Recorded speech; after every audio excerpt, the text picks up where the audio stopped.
Hello.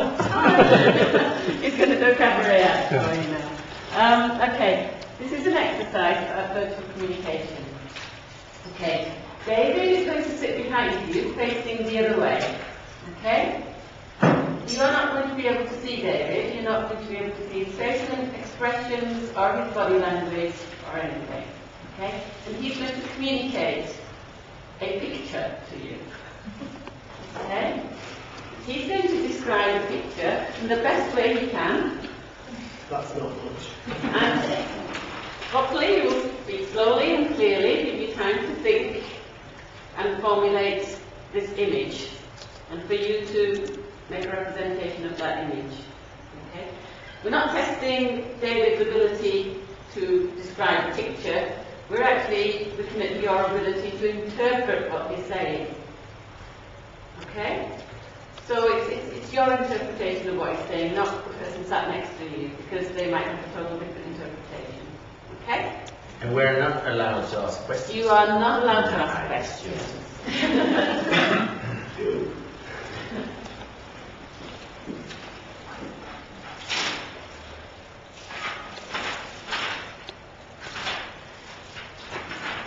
And this is one document that's not on the website, so you couldn't have seen it beforehand.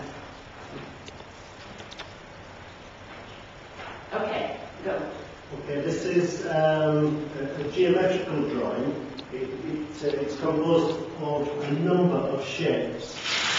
At the very bottom, there's a rectangle.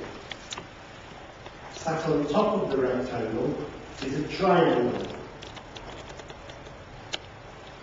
Cutting across the triangle close to the top is another rectangle that appears to be behind the rectangle. Sorry, the triangle. So, just to repeat, there's a rectangle at the bottom. Sat on top of that is a triangle. Sat behind that, but close to the top, is another rectangle. In the middle, down the centre of the triangle, there are two diamond shapes, one above the other. In the top diamond, it says picture of a church. In the bottom diamond, it says picture of a house. The drawing isn't finished yet. In the bottom triangle, the bottom rectangle, there are several circles. There are 4 overlapping circles to the right and one single circle to the left. In the middle of the single circle, there are 3 dots, or 3 black dots, almost like a button.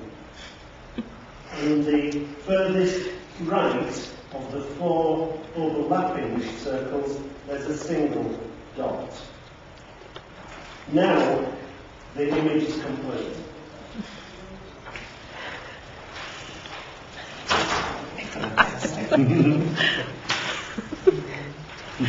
You can cheat this order. It is not correct. Okay, let's have a look at them one by one.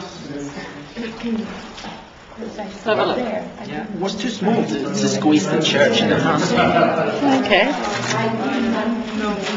Okay, here is Ola's picture. Okay.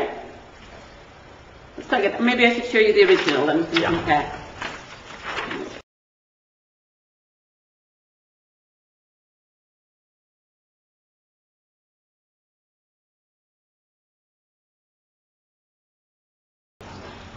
I wanting to ask. How big is it? You want to What size is it? Yeah, and where is the person? And then what does the Can I word make mean? one comment? What does the word mean? What's the idea? How to translate, for example, this diamond shape? I didn't know. So you want to So I imagine that in a church also can be then shaped like this.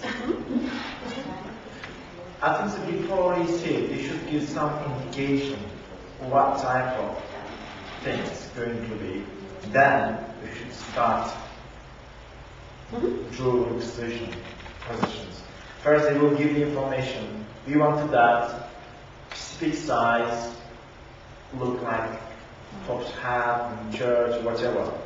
Then start reading, because obviously read things, it's called common mind. How does that relate to communicating the message?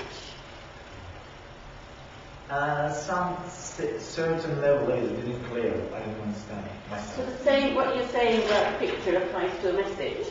You have to be clear, there are certain things you have to communicate before you start giving the detail maybe. So perhaps David started giving the detail before giving the overall picture. And without the overall picture, the detail perhaps didn't make sense. Yes? Then a lot of you wanted clarification, you put your hand up. So you were desperate for clarification. But in virtual communication, the asynchronous communication, where you're not in contact directly, you may not get clarification on something. So you may send an email saying, tell me more, and you don't get an email back for a couple of days. You have to continue with the information you have. And the information you have is not complete because you've got questions, you've got misunderstandings. One thing is, when you're in email, you don't know what you're sending the message to other side. Maybe take 1 second, maybe take 1 month, maybe 5 months. But you're actually communicating with live. I think it's two different. Face-to-face virtual communication. Well, when you're dealing with learners in virtual communication, you are dealing with people who have all the same questions that you have, but they may not have the opportunity to ask those questions. And the point of the exercise is to replicate the frustration that sometimes people get at the other side of synchronous and asynchronous communications virtually. And to help you to overcome that. So perhaps I can say this is a full sheet of paper, the drawing fills the page, a rectangle. Is everyone okay with a rectangle? And just allow you to say yes or no. But of course that wasn't the exercise. The exercise was to give you those frustrations, to give you the idea that you need those answers. That was the point behind the exercise. I do another exercise much simpler than this, where the results end up different, yet the instructions are exactly the same, and much more simple than this. But you still want to ask questions. And can we do that? Can we do that virtually? Okay, and it happens in Skype conversations as well. So you think that this only happens with asynchronous communication. I've been involved in Skype conversations where we lose a bit of sound in halfway through a sentence. You lose a word or two, and we say, you're breaking up, but we carry on having the discussion. We do ask people to repeat, and when they repeat, for some reason it's the same point, and it disappears again. And then what happens? You carry on, regardless. You say, okay, we'll carry on. So basically you're building a picture of something, a message that's been communicated, with bits missing. And you've seen what happens when you've got bits missing in a message. You come up with a different interpretation of what it is that Dave was communicating to you. And that would be, usually it could lead to misunderstandings, it could lead to frustration, it could lead to a lot of difficulty. So if you are going to communicate with your learners through virtual communication methods, you need to bear this in mind. So you have to be clear about what you're saying, you have to give them opportunities to ask, you've got to have that two-way dialogue, even though it is asynchronous perhaps.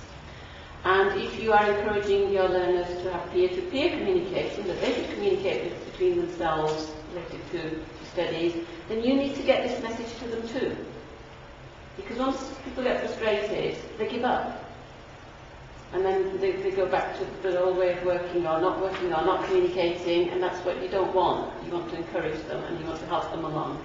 So for you to be aware that all these frustrations exist and for you to address them and help the learners address them. Okay?